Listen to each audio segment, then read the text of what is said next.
शीतलपुर नाम के गांव में बरसात का महीना पूरी तरह से अपने रंग में आ चुका था। बारिश लगातार धरती पर बरस रही थी। चारों ओर सिर्फ बारिश की टप टप और बहते पानी की आवाजें सुनाई दे रही थीं। गौरी, सरकार से इस बार काफी ज्यादा राशन आया है। ट्रक भर के राशन आया है गांव में, लेकिन सरपंच जी उसे बांटने का नाम ही नहीं ले रहे। हमारा क्या होगा राजू? बच्चा भी भूखा है और अब तो जलावन भी नहीं बचा। कब तक ऐसे जिएंगे हम? नहीं गौरी, अब और नहीं। बारिश जरा भी हल्की हुई ना तो मैं खुद जाऊंगा सरपंच के घर, पूछूंगा कि आखिर क्यों नहीं बांट रहे राशन। ये हमारा हक है। हाँ राजू, बात करो, नहीं तो हम ऐसे ही भूखे ही मर जाएंगे। किसी को हमारी परवाह नहीं। मुखिया लाल सिंह बैठा हुआ आग के पास अपना नौकर से बात कर रहा होता है। अरे सरपंच जी, इस बार तो बारिश जैसे रुकने का नाम ही नहीं ले रही। कब से झमाझम बरस रही है। तो होने दो बारिश, हमें क्या चिंता। हमारे घर में तो राशन भरा पड़ा है, इतना भरा है कि अगले 3 महीने भी निकल जाएं तो कोई फर्क नहीं पड़ेगा। वो तो है सरपंच जी, सरकार से जो राशन आया था वो तो पहाड़ जैसा ढेर था, मगर आपने तो आधा भी नहीं बांटा गांव वालों को। बाकी सब गोदाम में ही पड़ा है और कुछ तो आपने बेच भी दिया ना। हाँ, अरे बस यही तो मेरी समझदारी है। गरीबों को जितना देना है उतना ही दो, ज्यादा देकर उन्हें आदत क्यों बिगाड़नी। बाकी जो बचा वो मेरे और तुम जैसे समझदार लोगों के लिए है। सही कहा सरपंच जी। तभी तो आज हम आपके पास बैठे हैं, बारिश के मजे ले रहे हैं, गर्मा गर्म चाय पी रहे हैं और चिंता नाम की चीज दूर दूर तक नहीं। इस बार मैंने एक और चीज सोची है, एक चालाकी भरी योजना, जिससे अगली बार और भी ज्यादा राशन बचेगा। बारिश धीरे धीरे हल्की हो जाती है। राजू अपने दोस्त मोहन के घर जाता है। अरे राजू, क्या बात है? बारिश अभी अभी रुकी है और तुम सीधा मेरे घर आ गए। मोहन भैया, आपको तो पता ही है, पिछले कई दिनों से लगातार बारिश हो रही थी। अब हालत ऐसी हो गई है कि घर में राशन का एक दाना तक नहीं बचा। बच्चे भूख से रोते रोते सो जाते हैं। हाँ राजू, बात तो बिल्कुल सही कह रहे हो। हमारे घर का हाल भी कुछ अलग नहीं है। कल तो बस बचा खुचा आटा किसी तरह से पकाया था, अब तो चूल्हा जलाने का भी कुछ नहीं बचा। अब और इंतजार नहीं कर सकता भैया, बारिश रुक गई है, रास्ते भी थोड़ा साफ हो गए हैं। चलिए सीधा मुखिया जी के घर चलते हैं, उनसे पूछते हैं कि राशन का क्या हुआ, कब तक हम भूखे बैठेंगे। तुम्हारे बात में दम है राजू। राशन तो बहुत पहले आ गया था, मगर उन्होंने बांटा नहीं। अब समय आ गया है कि हम अपने हक की आवाज उठाएं। सही कहा भैया, अब खामोश बैठने का वक्त नहीं। गांव के और भी लोगों को साथ लेते हैं, सब चलेंगे मुखिया जी के घर, पूछेंगे कि गरीबों का हक आखिर कब मिलेगा। आज राजू और मोहन दोनों सरपंच जी के घर जाते हैं। अरे राजू, मोहन, तुम दोनों आज अचानक मेरे घर पर कैसे आ गए? सब ठीक तो है?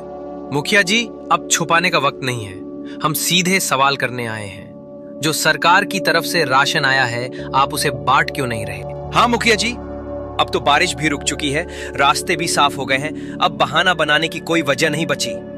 गांव के लोग भूखे बैठे हैं और आप राशन दबाकर क्यों रखे हुए हैं? राशन? कैसा राशन? अभी तक तो कोई राशन आया ही नहीं है। सरकार की तरफ से साफ कह दिया गया है कि जब तक बारिश पूरी तरह से खत्म नहीं हो जाती तब तक राशन नहीं भेजा जाएगा। मुखिया जी, झूठ मत बोलिए, हमें सब पता है। ट्रक आया था, गोदाम में माल रखा गया था, कुछ लोगों को चुपचाप बांटा भी गया और कुछ बेच भी दिया गया।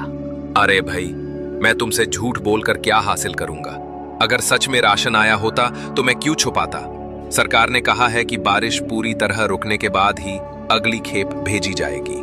मुखिया उन दोनों की एक नहीं सुनता और दोनों को घर से निकाल देता है। राजू, क्या हुआ? मुखिया जी ने राशन दिया या फिर खाली हाथ लौटा दिए? नहीं गौरी, मुखिया जी ने साफ मना कर दिया।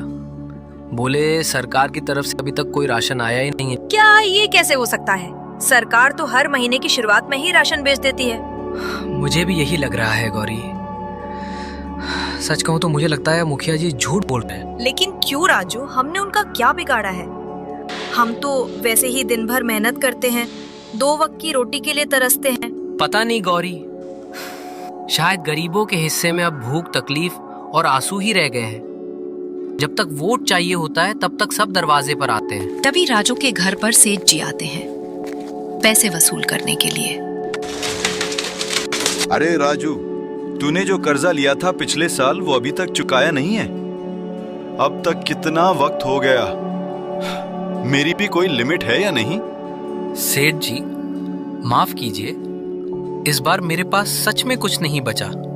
बारिश ने खेत बर्बाद कर दिए, फसल बर्बाद हो गई, घर में एक दाना तक नहीं है, बच्चों के लिए भी कुछ नहीं। मुझे तेरे भूखे पेट से क्या लेना देना। मैं तेरा पेट भराने नहीं, अपना पैसा वसूलने आया हूं। और तुझे तो पता है, कागज पे साफ लिखा है, अगर रकम समय पे नहीं चुकाई गई तो मकान जब्त किया जाएगा। सेठ जी, इस घर के सिवा मेरे पास कुछ नहीं है।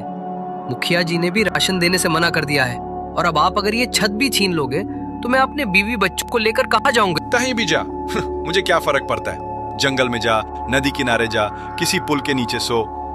जब मेरी रकम नहीं दे सकता तो इस घर में रहने का हक भी खो दिया है तूने। सेठ जी,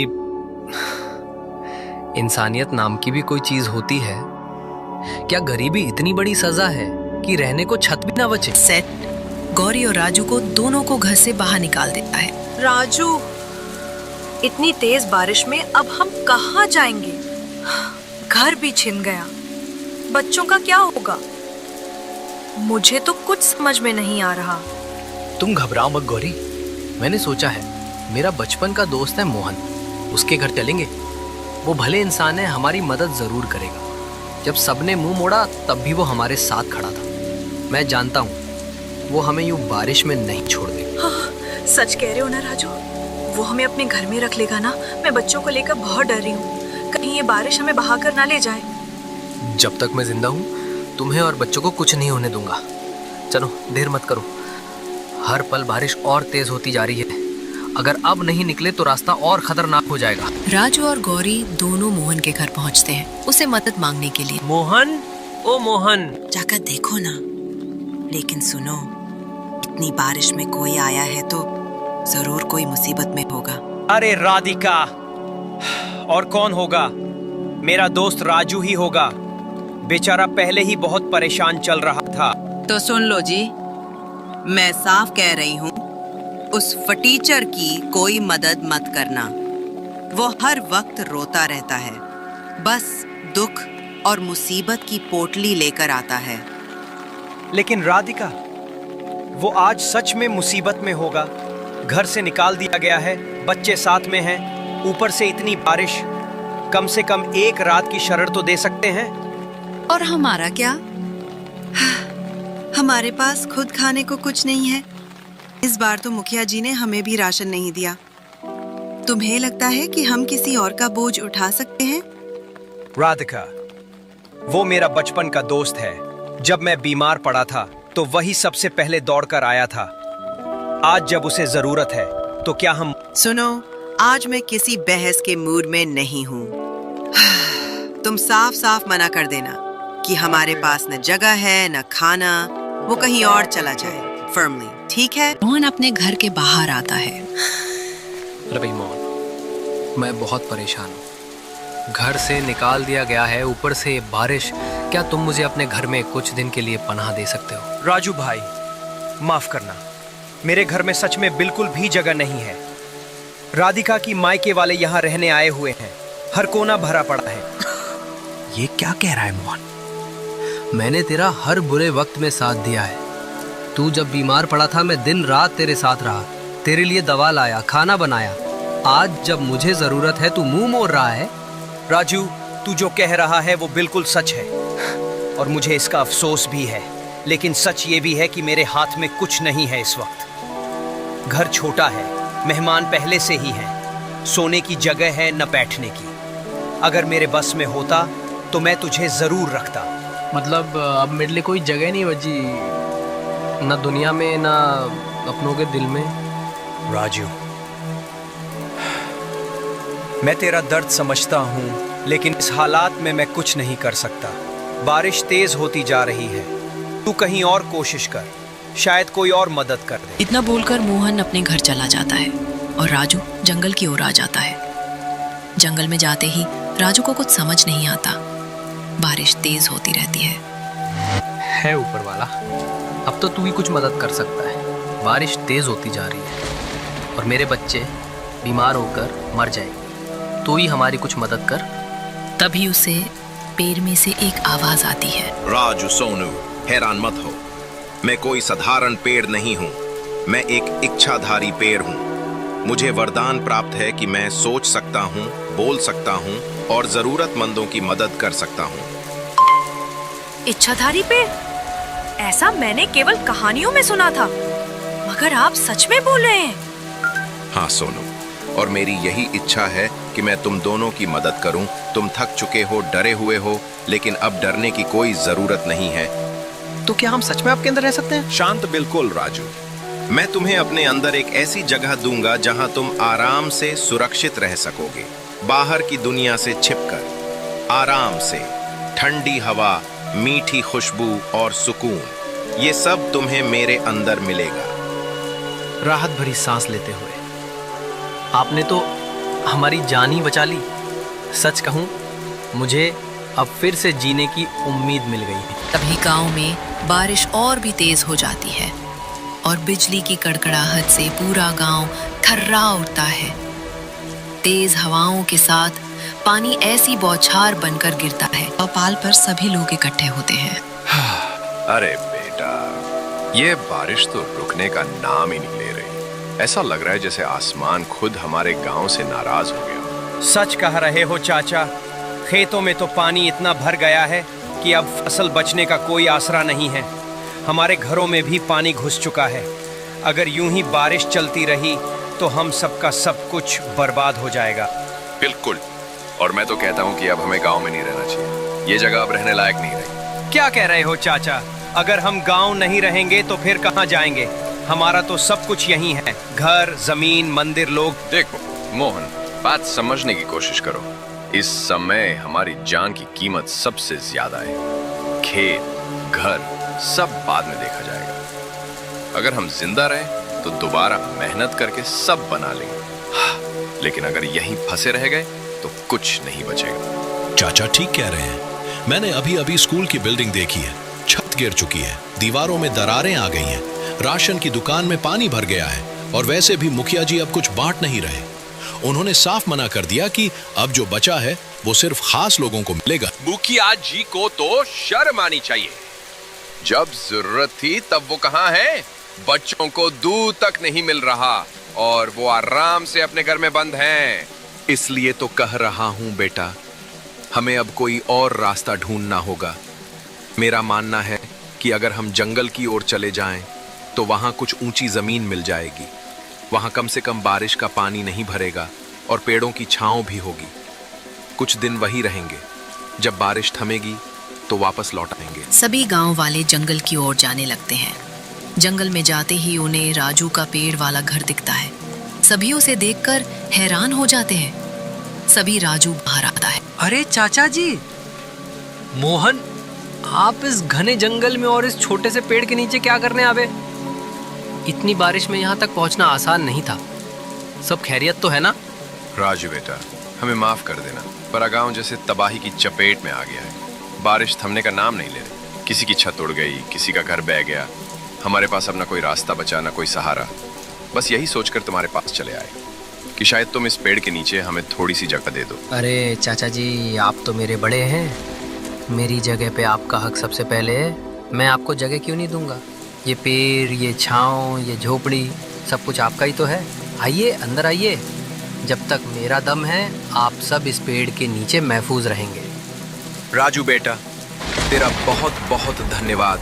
तेरी ये झोपड़ी आज हमारे लिए किसी मंदिर से कम नहीं है।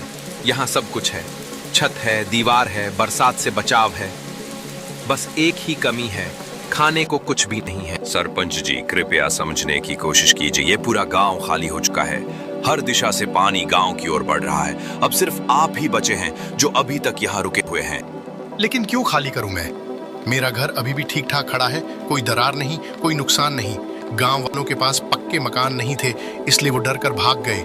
लेकिन मेरे पास सब कुछ है, मजबूत दीवारें, भरा हुआ राशन और छत जो अब तक टिकी हुई है। मुखिया जी, बात सिर्फ दीवारों की नहीं है, ये प्राकृतिक आपदा है। बारिश रुकने का नाम नहीं ले रही, नदियां उफान पर हैं। अगर बाढ़ गांव में घुस आई या आपकी छत गिर गई तो उसका जिम्मेदार कौन होगा? शायद तुम ठीक कह रहे हो। कभी कभी इंसान अपने घर की दीवारों पर इतना भरोसा कर लेता है कि ऊपर वाले की चेतावनी भी उसे सुनाई नहीं देती। शायद ऊपर वाला मुझसे नाराज है, इसलिए ही तो पूरा गांव उजड़ गया और मैं अकेला यहाँ बचा रह गया। चलिए मुखिया जी, अब वक्त है अपनी जान बचाने का। आप रहेंगे तो फिर से गांव बच सकता है, लेकिन अगर आप ही कुछ हो गए तो इस गांव की उम्मीद भी साथ चली जाएगी। ठीक है बेटा, चलो छोड़ देता हूं मैं भी इस गांव को, लेकिन वादा करो जब बारिश रुकेगी, जब सूरज फिर से निकलेगा तो हम मिलकर इस गांव को फिर से बसाएंगे। एक एक ईंट जोड़कर एक एक सपना फिर से सजाएंगे। मुखिया सारा राशन बैलगाड़ी में रखकर जंगल की ओर चला जाता है। उसे वहां पर राजू चाचा जी और मोहन सब मोहन चाचा जी, मैं आपका बहुत बड़ा गुनहगार हूँ। जो कुछ भी हुआ उसके लिए मुझे माफ कर दीजिए। बेटा, हमें तुमसे कोई शिकायत नहीं है। ये जंगल सबका है, तुम भी हमारे जैसे इंसान हो। यहाँ रहने का तुम्हें भी पूरा हक है। चाचा जी, हम सब भूखे हैं, यहाँ खाने को कुछ नहीं है। बच्चे 3 दिन से एक दाना तक नहीं खा पाए। खाने की चिंता अब तुम मत करो राजू। देखो, मैं ये बैलगाड़ी में ढेर सारा राशन भरकर लाया हूँ। चावल, दाल, आटा, नमक, जो भी चाहिए सब है। इतना सारा राशन, लेकिन कैसे? सरकार से राशन आया था, लेकिन मैं तुमसे वो बात छुपा गया। मुझे डर था कि तुम वापस आ जाओगे तो सब बदल जाएगा, लेकिन अब मुझे अपनी गलती का एहसास हो गया है। मुखिया जी, आपने इतना बड़ा धोखा किया, फिर भी मैं आपको दोष नहीं देता। शायद मेरी ही कोई कमी रही होगी। नहीं राजू, ऐसा मत कहो। तुमने आज मेरी आंखें खोल दी हैं। अब ये जमीन सिर्फ मेरी नहीं, सबकी है। हम तुम्हें जरूर जगह देंगे। जब गांव के सभी लोग उस एक ठोकर खाए हुए इंसान को अकेला छोड़ देते हैं और वो मजबूरी में पेड़ पर रहने लगता है, तब ये हमें एक बहुत